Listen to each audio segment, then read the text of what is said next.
제가 요즘에 매일은 아닌데요, 가끔 기도하는 기도 제목이 하나 있습니다. 그게 뭐냐면 우리 새노래 명성교회 성도님들 좀 웃게 해주세요 라는 기도를 합니다. 세상에서 많은 어려운 일들이 있기 때문에 세상 사람들은 웃지 않아도 우리 믿는 사람들, 주님 안에서 내 안에 강같이 넘쳐 흐르는 그 평화, 그 평강, 그 기쁨을 누리는 분들에게는 미소가 가득할 줄로 믿습니다. 우리 옆에 분하고 인사 한번 하겠습니다. 안녕하세요, 사랑합니다. 시작. 안녕하세요, 사랑합니다. 안녕하세요, 사랑합니다. 네, 잘 오셨습니다. 어, 어렸을 때 그런 생각 했었습니다. 삼손이랑 골리앗이랑 싸우면 누가 이길까? 뭐 단순한 질문이지요. 좀 커가다 보니까 중학교 시절에는 이런 질문을 속에서 했던 것 같아요. 아브라함, 모세, 엘리야, 바울, 당대의 믿음으로 말할 것 같으면 누구에게도 뒤처지지 않을 것 같던 그 사람들을 이 믿음을 좀 수치화해서 100점 만점으로 보면 97점, 96점 이렇게 점수를 나누면 누구 믿음이 더 클까? 아무래도 경쟁하고 상상을 그렇게 한번 해봤는데요. 아무런 의미 없는 상상이죠. 삼손과 골리앗이 싸우면 누가 이기는 게 뭐 중요하겠습니까? 어느 누구가 믿음이 큰 게 무엇도 중요하겠습니까? 우리의 믿음이 자라는 게 중요하겠지요. 그렇게 어렸을 때는 이런저런 성경의 가정법을 두면서 이런 건 어떨까 저런 건 어떨까 고민도 해봤는데요.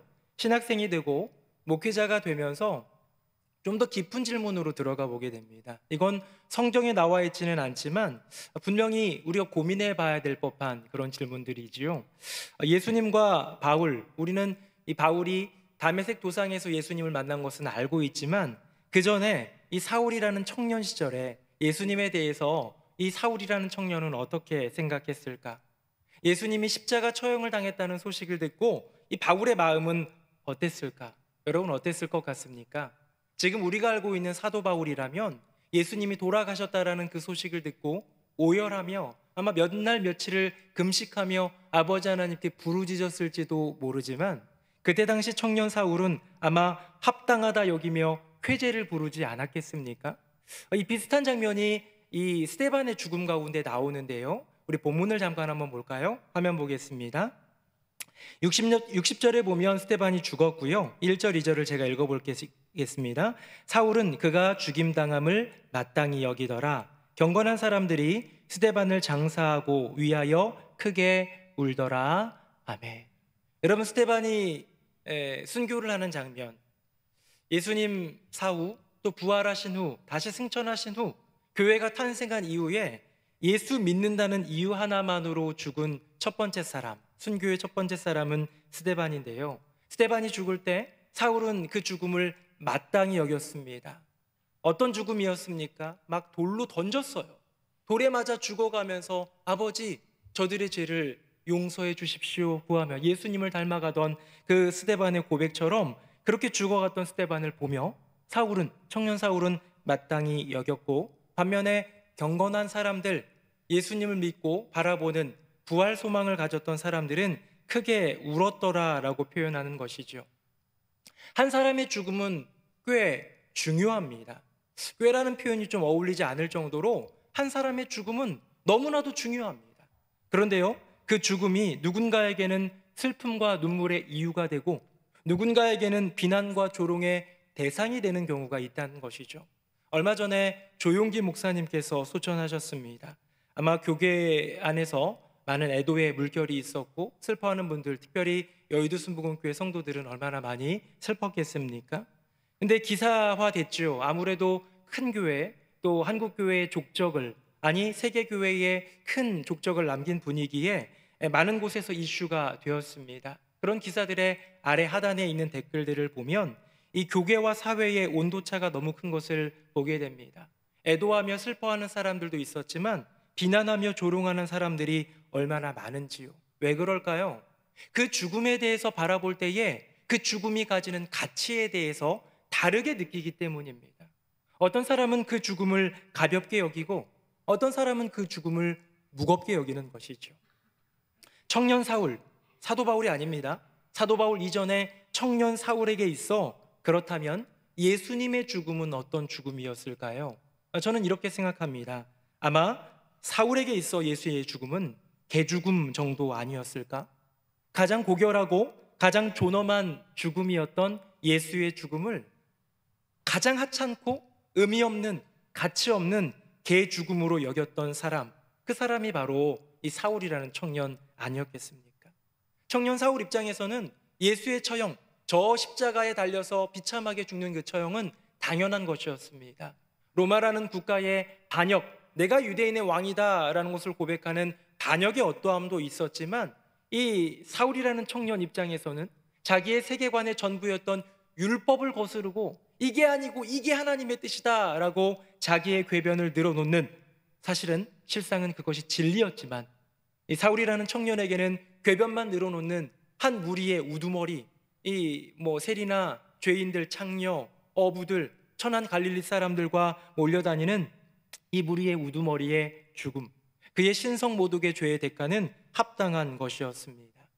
최근에 굉장히 유명해진 그 드라마가 하나 있습니다. 오징어 게임이라고요. 혹시 들어보셨는지 모르겠는데 MBC나 KBS나 SBS처럼 지상파에서 나오는 것도 아니고 케이블 채널에서 볼 수 있는 것도 아니고 넷플릭스라는 이렇게 인터넷 플랫폼 안에서 영상을 볼 수 있는 그런 드라마입니다. 이 넷플릭스는 이제 아주 거대한 기업이 되었고 온 세계적으로 가장 많은 나라 가운데 이런 어떤 영상 콘텐츠들을 공급하고 있는데요. 거기에 미국이라는 나라의 드라마가 굉장히 늘 1위, 2위, 또 영국이라는 나라의 드라마 이렇게 하다가요, 우리나라 드라마인 오징어 게임이 세계 1위에 올랐습니다. 우리나라 1위가 아니라, 몇 개국 1위가 아니라, 미국 1위가 아니라 온 세계 1위가 오르면서 우리는 좀 기분이 좋죠. 우리나라 이제 K-드라마도 괜찮아지나 보다, 인기를 얻나 보다, 그런 생각을 할 수 있지 않습니까? 잠깐 한번 포스터를 보여드리겠습니다. 이거예요. 이정재 씨가 주인공이 되어서 나오는 드라마인데요. 위에 보면 저 노란색 통에 들은 것은 다 5만 원짜리 지폐입니다. 약 한 450억 가량이 되는 어마어마한 돈을 보면서 사람들이 게임을 벌이는 거예요. 저를 보시면 됩니다. 돈 보니까 너무 좋으셔서 그러신지 저를 보십시오. 제 얼굴에 돈은 없지만, 여러분, 이 게임은 별거 아닌 게임 같지만 굉장히 의미 있는 그런 영화, 드라마였습니다. 인생에 수억, 수십억의 빚을 지고 살아가기 때문에 이 현실이 지옥 같은 사람들 한 명 한 명을 몰래 이 공간으로, 조그만 외딴 섬으로 데려옵니다. 그곳에서 게임을 시작하는데요, 이 게임에서 6가지 게임을 통과하면 저 위에 있는 돈을 다 준다는 거예요. 눈이 뒤집어지죠. 근데요, 저는 이 게임을 보면서 이런 생각이 들었습니다. 우리 교인들한테 이거 보지 말라고 해야겠다. 제일 나쁜 사람이 지는 보고 난 보지 말라고 하는 사람인데, 보지 마십시오. 왜 보지 말아야 되느냐? 너무 잔인합니다. 여러분, 여기에는 살육의 현장이 너무 많이 나오는데요, 잔인하게 죽어요. 총으로 머리를 쏘고 심장을 관통하고 이런 일들, 높은 곳에 떨어져서 죽는 이런 잔인한 죽음이 너무 많습니다. 근데요, 저는 그 잔인한 죽음 너머에 있는 허무한 죽음을 보았습니다. 여기에서 이제 저 돈을 얻기 위해, 내가 인생에 빚을 많이 지고 있으니까 이거 해결하려고 여기 오긴 했는데요, 저 돈을 얻기 위해 어떤 게임을 하는데 아주 단순한, 우리 어렸을 때 했던 게임입니다. 첫 번째 게임은 무궁화 꽃이 피었습니다거든요. 이거는 스포일은 아니고요, 예고편에도 나오는 거니까 잠깐 언급합니다. 무궁화 꽃이 피었습니다 하는 동안에는 움직일 수 있지만 그 다음에 딱 돌아보면 움직이면 안 되잖아요. 돌아보는 순간 움직이는 사람이 있으면 총으로 쏴 죽여버립니다. 앞에 있는 여러 많은 컴퓨터 센서들이 움직이는 사람을 포착해가지고 다 죽여버리는 거예요.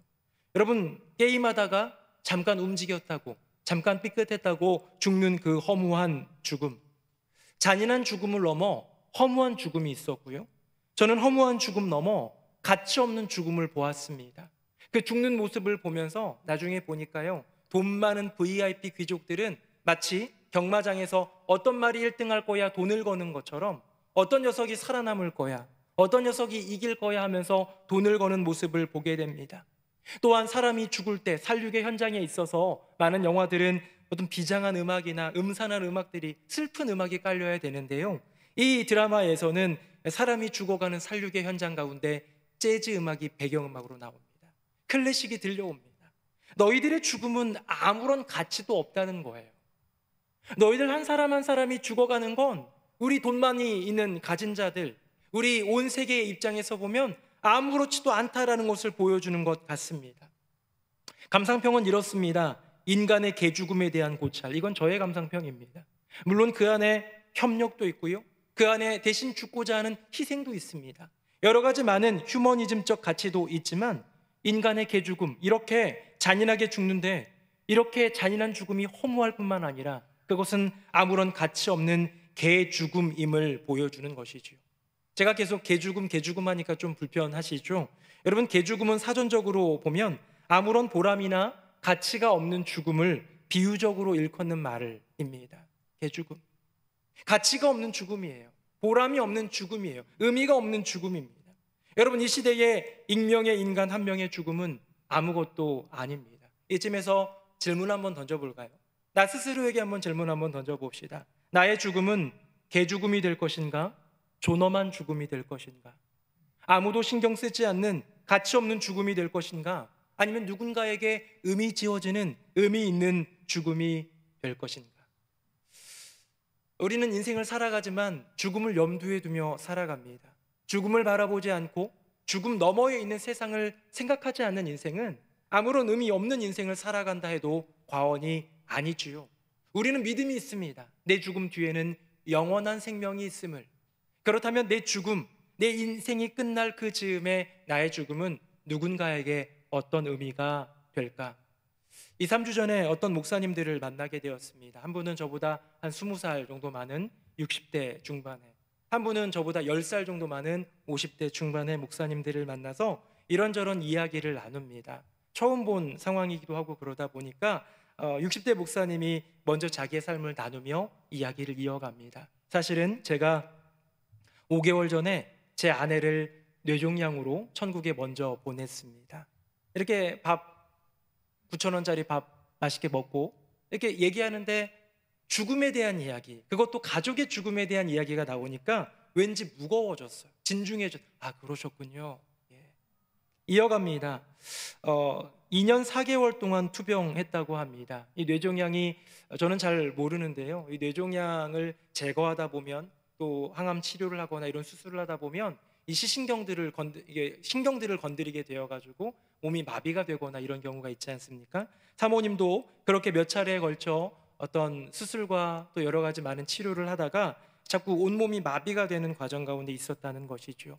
이제 더 이상 치료가 안 되겠다 싶은 나머지 병원 치료는 그만두고 사모님과 또 자녀들과 더불어 여행을 다니기 시작했다고 합니다. 누구 때문일까요? 목사님이 여행 가고 싶었을까요? 아니지요.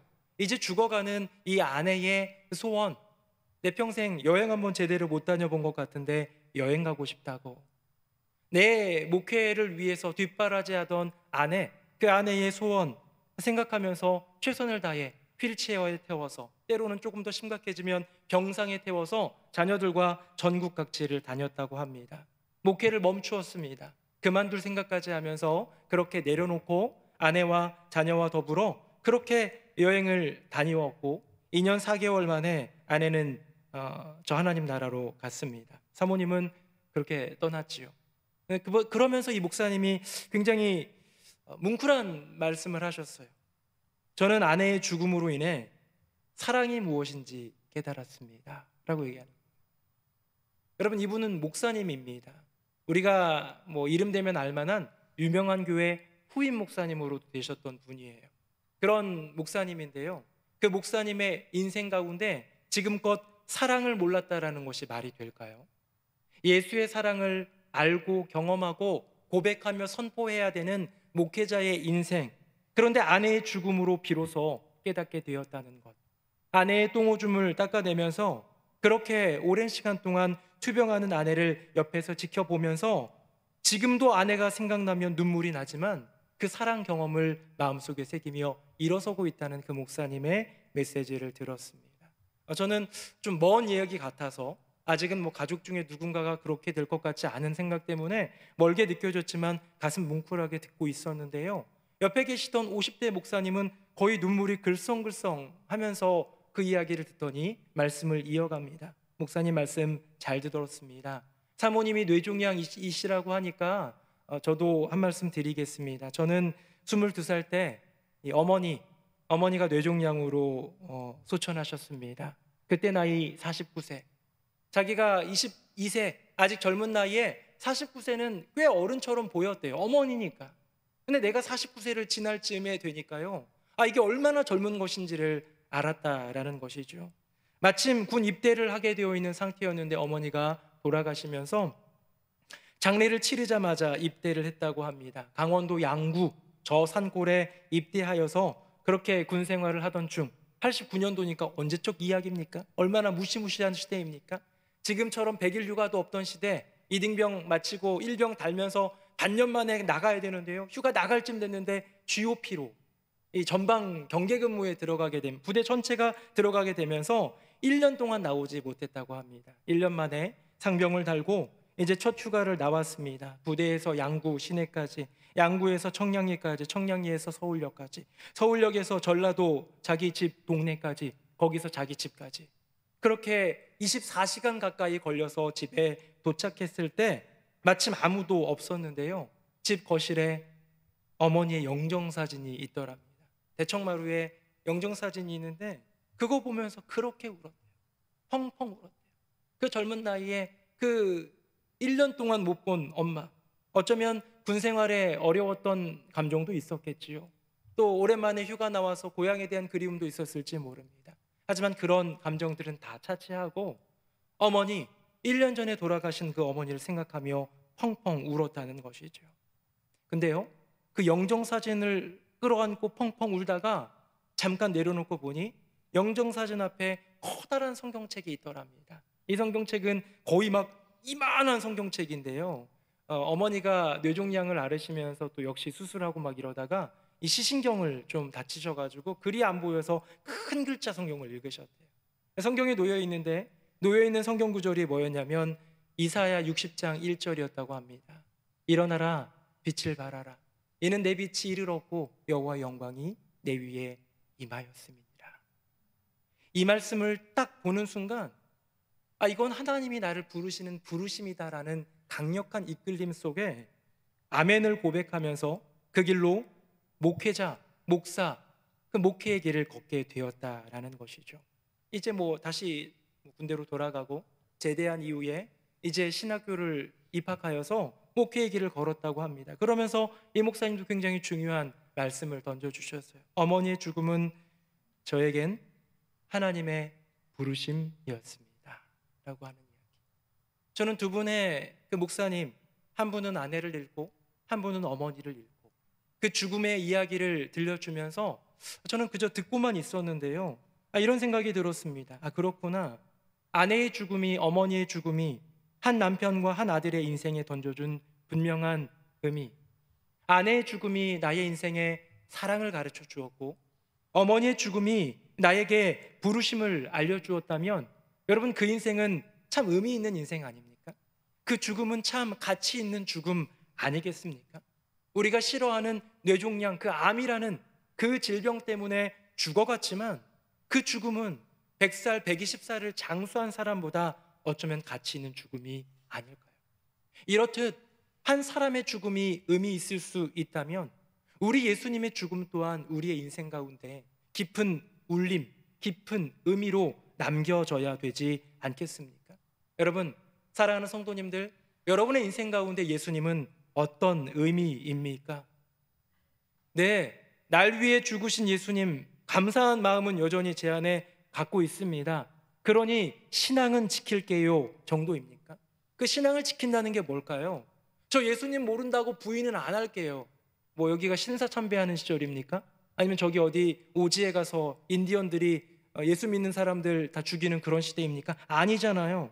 예수 모른다는 부인 안 할 거고요, 주일 예배도 웬만하면 잘 지킬게요 괄호 열고 가끔은 빠져도요. 이런 정도가 우리가 예수 죽음에 대한, 그 죽음에 대한 가치를 인정하는 우리의 삶의 자세는 아닐까라는 것을 돌아보게 되는 것이죠. 예수의 죽음을 처음 들었을 때 개죽음처럼 여겼던 청년 사울이 완전히 변했습니다. 예수님을 만나고 변했습니다. 그는 이제 이렇게 고백합니다. 화면 보시고요, 우리 10절 말씀만 같이 읽어봅시다. 시작. 우리가 항상 예수의 죽음을 몸에 짊어짐은 예수의 생명이 또한 우리 몸에 나타나게 하려 함이라. 아멘. 여러분, 사도 바울은 이제 고백합니다. 내가 예수를 알지 못하던 그때 저 멀리서 들려오던 예수의 소식, 그 반역자, 신성 모독자의 죽음, 그 처형을 달갑게 여기고 당연하다 여겼던, 개죽음처럼 무시하던 그 죽음이 나를 살리기 위한 죽음이었구나 라는 것을 깨닫게 되었을 때 사도 바울은 결심합니다. 예수의 죽음을 짊어지고 살아가기로. 예수의 죽음을 저 멀리 2000년 전에 있는 어떤 너머에 있는 사건으로, 역사적으로 있었던 사건이지, 내가 그것 때문에 구원받았어 정도가 아니라 내가 그 죽음을 짊어지겠다라는 거예요. 우리가 요즘 읽고 있는 이 개역 개정판에는 예수의 죽음을 몸에 짊어졌다라고 표현하지만, 우리 전에 있던 성경, 우리 어르신들은 아마 전에 있던 성경을 더 많이 읽으셨을 텐데요, 그 성경에 보면 예수 죽은 것을 짊어졌다라고 표현하고 있습니다. 시체를 짊어진 것 같은 느낌 아닙니까? 여러분, 우리가 뭔가를 짊어졌다 할 때 십자가를 메고 따르라, 이런 거 이게 많이 들어봤잖아요. 십자가를 지고 십자가를 메고 주님 따라가는 삶, 여러분 그런 이야기는 많이 들어보았지만 예수 죽은 것을 몸에 짊어지는 것, 예수 죽음을 몸에 짊어지는 것은 도대체 어떤 뜻이겠습니까? 청년 사울의 입장에서 개죽임이었던 그 죽음은 이제는 사도 바울이 된 이 바울의 입장에서 그 죽음은 그 어떤 것보다도 가장 고귀한 죽음, 의미 있는 죽음, 가치 있는 죽음이었습니다. 본질적인 변화를 이루었습니다. 삶의 이유가 바뀌었고 내 인생의 방향이 바뀌게 된 것. 여러분, 우리에게 있어서 예수의 죽음은 어떤 죽음입니까? 여러분은 예수 죽음을 어깨에 메고 인생에 지고 한 걸음 한 걸음 걸어가고 있습니까? 저는 이 예수와 함께 걸어가는 인생 개념이 아니라 예수의 죽음을 짊어지고 살아간다는 것이 무엇인지 한 1, 2주간 고민하며 좀 번민했던 것 같아요. 그게 뭘까? 이거를 우리 성도님들과 나누고 싶은데 그 핵심이 무엇일까? 그 뜻이 무엇일까? 그 의미가 무엇일까? 고민하다가요, 역시나 본문 안에서 힌트를 얻게 되고 본문 안에서 길을 얻게 됩니다. 두 가지를 저는 발견하게 되었는데요, 우리 같이 한번 볼까요? 첫 번째입니다. 화면 보시고요, 우리 10절 다시 한번 같이 읽어봅시다. 시작. 우리가 항상 예수의 죽음을 몸에 짊어짐은 예수의 생명이 또한 우리 몸에 나타나게 하려 함이라. 아멘. 여러분, 예수의 죽음은 모든 인간이 싫어하는, 좀 꺼려하는, 멀리하고 싶어하는 그런 존재가 죽음인데요, 그 죽음을 몸에 짊어지는 이유는 예수의 생명 때문이라는 것이죠. 사랑하는 성도님들, 예수의 죽음을 짊어질 때 거기에 진정한 생명이 있는 줄로 믿습니다. 제가 죽음에 대한 것을 좀 고찰하고 고민하면서 한 권의 책을 읽게 되었습니다. 한번 갖고 왔는데 보여드릴게요. 이게 책 제목이 뭐냐면 재밌어요. 뉴욕타임즈 부고 모음집입니다. 영어로 원제를 보면 Book of the Dead예요. 저희 아버지 집에 있어가지고 갖고 왔는데, 보니까 저희 아버지는 언더라인 굉장히 많이 하거든요. 여기 옆에 보면 막 어마어마하죠? 막 체크하면서 보시는데, 저희 교인, 우리 교회 성도님 한 분이 선물하신 책이더라고요. 그걸 깨알같이 다 적으면서 읽으셨길래 제가 갖고 와서 읽었습니다. 이 내용은 뭐냐면 한 166년간 이 뉴욕타임즈에 부고란이 있습니다. 누가 죽었다, 유명한 인사겠지요. 뭐 굉장한 아티스트여도 되고 정치인일 수도 있고요. 이런 사람들이 죽을 때 그에 대한, 그 죽음에 대한 기록들, 어떤 사람은 짧게 3줄로 끝나기도 하지만 어떤 사람은 한 면을 장식하기도 하는 그런 뉴욕타임즈에 실렸던 부고 모음집인데요, 저는 읽어가면서 꽤 많은 재미를 느꼈는데요, 가장 크게 도전받았던 것, 아니 도전보다도 참 당황스러웠던 건 뭐냐면, 우리가 생각할 때 끔찍한 나쁜 사람들이라고 생각하는 그런 일들이 있죠. 악명가들이라고 불리는 사람이 있습니다. 김일성, 히틀러, 오사마 빈 라덴, 사담 후세인, 많이 들어보셨죠? 이런 사람들의 이야기, 그들의 죽음이 어쩌면 미국 입장에서는, 어쩌면 믿는 자 입장에서는, 어쩌면 대한민국 입장에서는 좋게 여겨질 수도 있는데, 그 너머에 있는 사람들에게는 그의 죽음이 굉장히 숭고한 죽음이라는 거예요. 여러분, 김일성이 죽었을 때 그 북한 주민들이 얼마나 울었는지 아시죠? 영상을 통해서도 보셨을 것입니다. 이 나라의 어떻게 보면 건립자입니다. 조선 인민 뭐라고 하나요? 그 북한, 그 나라를 세운 인물 아닙니까? 자기를 먹여 살리는 위대한 수령 김일성 동지가 죽었을 때 얼마나 많이 울었습니까? 오사마 빈 라덴, 9.11 테러의 주역입니다. 미국 시민들을, 굉장히 많은 사람을 목숨을 앗아간, 미국과의 전면전을 선포했던 그 사람인데요, 그가 죽었을 때에 많은 사람들이 봉기했다고 합니다. 미국을 타도하자고. 그만큼 어떤 사람의 죽음이 어떤 사람들에게는 굉장히 의미 있는 죽음일 수도 있다라는 것이죠. 그런데요, 저는 이 이야기를 왜 꺼내느냐, 그럼에도 불구하고 김일성은, 히틀러는, 무솔리니는, 빈 라덴은 그를 추종했던 사람들에게 생명을 주지는 못했다라는 거예요. 그저 어떤 정신을 넘겨줬을 수도 있습니다. 무브먼트를 제공했을 수도 있습니다. 어떻게 보면 좀 더 그래요, 한 번 좀 걸음 양보해가지고 삶의 의미까지도, 방향까지도 제공했을 수도 있지만, 그들은 지금껏 그 누구도 우리 인간에게 생명을 줄 수는 없었다라는 것이죠. 하지만 우리 예수님은 누구십니까? 우리가 그분의 죽음, 십자가, 그분의 그 시신, 예수 죽음을 짊어지고 살아갈 때 우리의 인생 가운데 생명이 이루어지게 되는 것, 사도 바울은 그것을 알았던 사람입니다. 예, 주님의 십자가가, 주님의 그 죽음이 나의 인생의 전부가 되기를 원합니다 라고 고백하며 십자가 외에는 자랑하지 않았던 인생, 오직 십자가만을 위해서 살아갔던 인생, 그에게 있어서 이 예수의 죽음은 부활의 소망이라는 것. 우리 두 번째 한번 볼까요? 우리 화면 보시고요, 이번엔 제가 한번 읽어보겠습니다. 우리가 항상 예수의 죽음을 몸에 짊어짐은 예수의 생명이 또한 우리 몸에 나타나게 하려 함이라. 아멘. 여러분, 첫 번째가 이 부활의 소망, 이 생명이라는 단어였다면, 두 번째는 항상이라는 단어에서 찾아볼 수 있는 동행입니다. 여러분, 항상은 영원과 맞닿아 있습니다. 언제나 변함없이 우리와 함께 하신다는 것이죠. 조금 전에 우리 권사님이 기도해 주실 때, 마지막 기도, 예수님의 이름으로 기도드립니다 할 때도요, 뭐라고 고백했냐면 우리와 동행하시는, 지금도 우리와 동행하시는, 많은 분들이 고백하잖아요. 영원히 우리와 동행하시는 그 예수님의 이름으로 기도드립니다라고 고백하는 것이죠. 이 항상 짊어진다라는 것은 순간순간 기억날 때마다 예수의 죽음을 기린다 정도가 아니에요. 우리는 우리 아버지가 돌아가시고 어머니가 돌아가시고 가족 중에 소중한 분, 은사 중에 너무나도 정말로 모셨던 은사, 뭐 그런 분이 돌아가시면 기억합니다. 가족들은 추모 예배를 드리기도 하고 기리기도 하지요. 그러나 인생을 살아가면서 늘 그 죽음을 기리지는 않지요. 늘 그 죽음을 짊어지고 살아가지는 않지요. 인생을 살아가다가 간혹 떠올리기도 하고, 돌아보면 눈물이 나기도 하고, 그동안 애써 주었던, 나의 인생에 중요한 의미가 되어 주었던 나의 가족을 떠올리기도 하지만 항상 짊어지는 인생은 아무도 없을 것입니다. 근데 사도 바울은 그의 인생, 전 인생을 걸쳐 예수 죽음을 몸에 짊어지는 것, 항상 짊어지는 것은 동행을 의미하는 것이죠. 조금 전에 들려드렸던 그 두 분의 목사님의 이야기를 들려드렸죠. 거기에 보면 어머니를 뇌종양으로 잃으셨던 그 목사님 이야기를 조금만 더 이어서 이야기하면요, 그 목사님이 이런 얘기를 합니다. 목회를 하는데 힘들 때가 있다는 거예요. 너무너무 힘겹고 어려운 일이 있다는 것이죠. 목회를 할 때 어려운 일이 있으면 성경 구절, 이사야 60장 1절을 편다고 합니다. 일어나라, 빛을 발하라, 이는 내 빛이 이르렀고 여호와의 영광이 내 위에 임하였습니다. 목회가 힘들 때, 그만두고 싶을 때, 넘어져 있고 싶을 때, 좌절의 감정이, 절망의 감정이 들 때에 그 구절을 보면서 어머니의 죽음을 떠올리면서 다시금 그 부르심을 확고히 한다는 것이죠. 여러분, 저는 그 목사님이 매일 매 순간 어머니의 죽음을 생각하거나 그러지는 않을 것 같아요.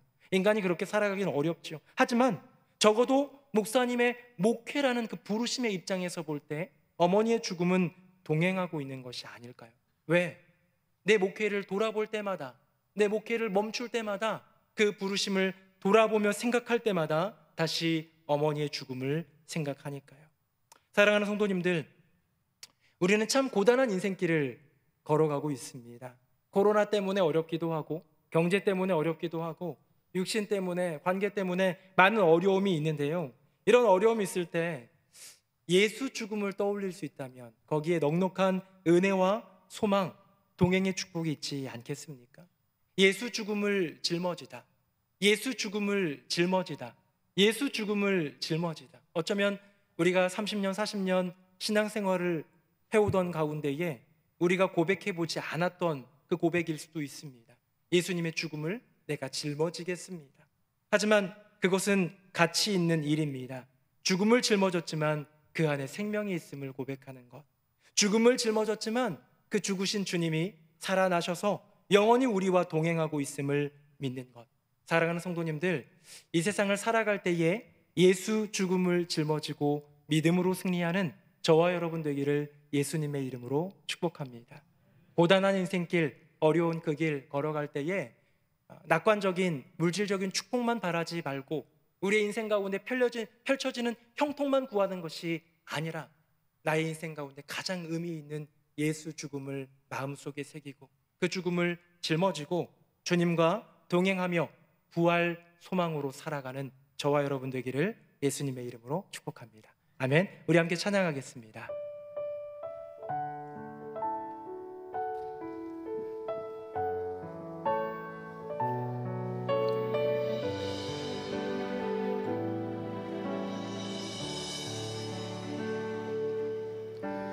고단한 인생길 힘겨운 오늘도 예수 내 마음 아시네.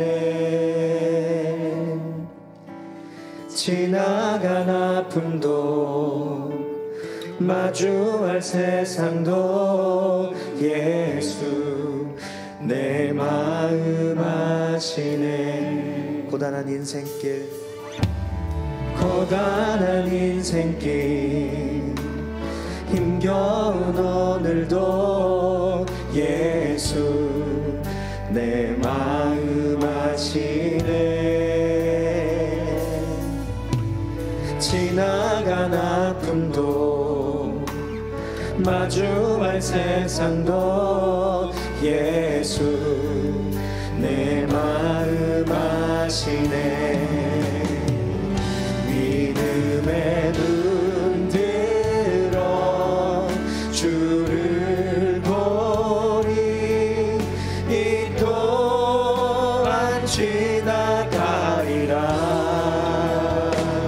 주어진 내 삶의 시간 속에 주의 뜻 알게 하소서. 하루를 살아도 기쁨으로 가리. 예수 늘 함께 하시네. 후회도 염려도 온전히 맡기리. 예수 늘 함께 하시네.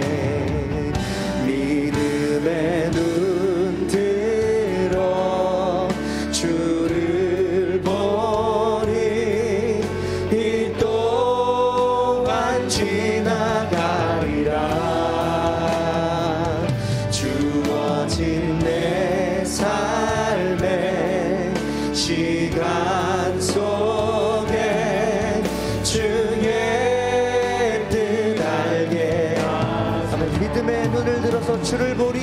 믿음의 눈 들어 주를 보리.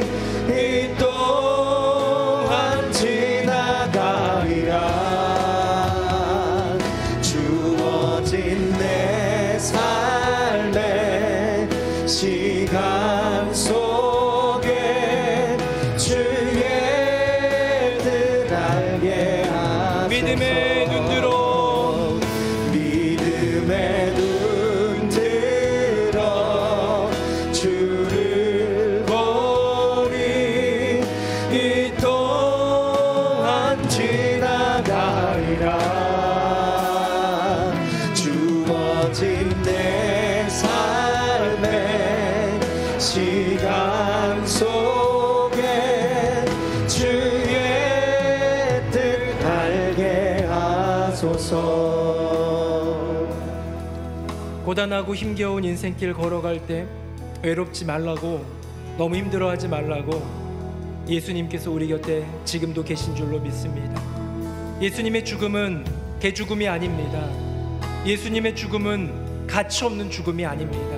예수님의 죽음은 내 인생의 전부요, 내 삶의 이유요, 내가 걸어갈 인생길의 방향인 줄로 믿습니다. 주님, 제가 지금껏 주님의 죽음을 소홀히 여겼습니다. 이제 예수 죽음을 나의 어깨에 짊어지고 부활의 소망으로 걸어가게 하여 주시옵소서. 나와 동행하시는 주님을 고백하며 나아가게 하여 주시옵소서. 우리 함께 통성으로 기도하겠습니다. 살아계신 아버지 하나님, 하나님의 은혜를 인하여 이 삶을 돌보시고 보호하시고 주님, 우리의 고단한 인생길, 외로운 인생길, 험난한 인생길을 걸어갈 때에 외롭지 말라고 우리와 동행하시는 주님께 감사드립니다. 예수의 죽음은 나의 인생의 가장 큰 의미인데 주님, 지금껏 소홀히 여겼던 것을 고백합니다. 주님, 예수 죽음은 나의 인생에 정말로 가치 있는 일인데 내가 지금껏 그것을 더 마음속에 새기며 믿음으로 살아가지 못했음을 고백합니다. 주님, 사도 바울이 예수의 죽음을 짊어지고 그 인생을 살아갔던 것처럼 그 예수 죽음 안에서 부활의 소망을 보고 그 예수 죽음 안에서 예수의 영원한 동행을 보았던 것처럼 우리도 예수 죽음을 짊어지고 이 험난한 인생길 살아갈 수 있도록 은혜 더하여 주시옵소서. 역사하여 주시는 주님을 찬양합니다. 아멘. 살아계신 아버지 하나님, 우리의 인생 가운데 죽음은 언제나 의미가 있습니다. 때때로 의미 없이 가치 없이 여겨지는 죽음처럼 보이는 것도 하나님 앞에서는 의미 있고 가치 있는 죽음임을 우리가 다시 한번 깨닫습니다. 예수의 죽음을 생각해 봅니다. 예수의 죽음, 가장 고결하고 가장 가치 있는 그 죽음, 이 온 세상을 주고도 바꿀 수 없는 그 생명, 나 한 사람을 위해서 내어주셨던 그 생명, 그 죽음, 이제는 사도 바울처럼 예수의 죽음을 짊어지고 걸어가는 인생 되게 하여 주시옵소서. 예수의 죽음 그 십자가 안에 부활의 소망을 발견케 하시고 영원한 예수의 동행을 고백하게 하여 주시옵소서. 고단한 인생길, 어려운 우리의 길 가운데에 예수 죽음을 짊어지며 믿음으로 나아가는 우리 모두가 되기를 바라며 예수 그리스도의 이름으로 기도드립니다. 아멘.